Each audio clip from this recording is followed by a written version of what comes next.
코로나19로 매출이 크게 늘어난 온라인 쇼핑몰들은 저마다 총알 배송을 내세우고 있습니다. 그런데 정작 판매업자에게는 석 달 가까이 지난 뒤에야 대금을 정산해서 늑장 정산 논란이 일고 있습니다. 과거에 제재를 받은 적도 있지만 사실상 배짱 영업이 이루어지는 건데 관련법 개정이 시급하다는 지적입니다. 우철희 기자입니다.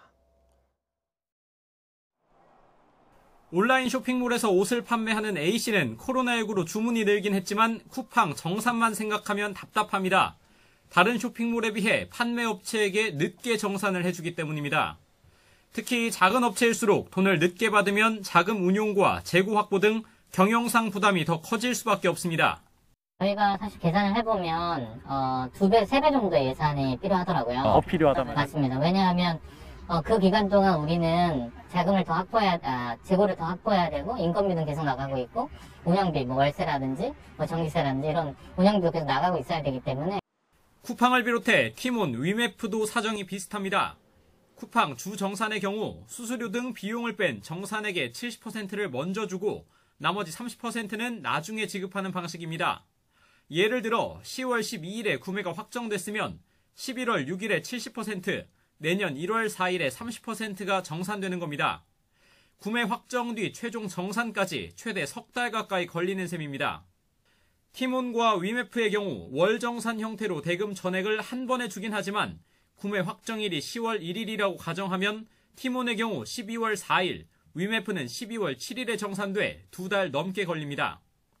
네이버나 11번가, 지마켓, 옥션 등 다른 업체들이 대부분 구매 확정 이후 하루나 이틀 뒤에 정산해주는 것과 확연히 비교됩니다. 심지어 지난 2018년 티몬과 위메프는 늑장 정산으로 공정거래위원회로부터 과징금을 부과받기도 했습니다. 그런데도 여전히 법에 저촉되지 않는 선에서 최대한 늦게 돈을 주는 배짱 영업을 하고 있는 겁니다. 불공정 거래를 감시하는 공정거래위원회도 당장 법 개정이나 실태조사에 들어갈 계획은 없다는 입장입니다. 법 위반이 아니라는 이유로 배짱 영업을 하고 있고 관계기관도 사실상 손을 놓고 있는 사이에 영세 판매업체의 피해가 가중되고 있습니다. 판매 대금이 신속히 정산될 수 있도록 빠른 제도 개선이 필요합니다. 쇼핑몰 측은 현재의 방식이 위법은 아니라면서 개별 업체들의 사정이 고려돼야 한다고 항변합니다. 소비자 보호와 마켓의 공정한 운영을 위해 개선이 필요한 부분이 있다면 개선해 나갈 의지가 있습니다. 고객들은 빠른 배송을, 판매업체들은 빠른 정산을 원합니다. 코로나19 영향으로 사업 규모가 날로 커지는 가운데 일부 온라인 쇼핑몰이 정작 영세 판매업체들과의 상생에는 소홀했던 건 아닌지 짚어볼 때입니다. YTN 우철입니다.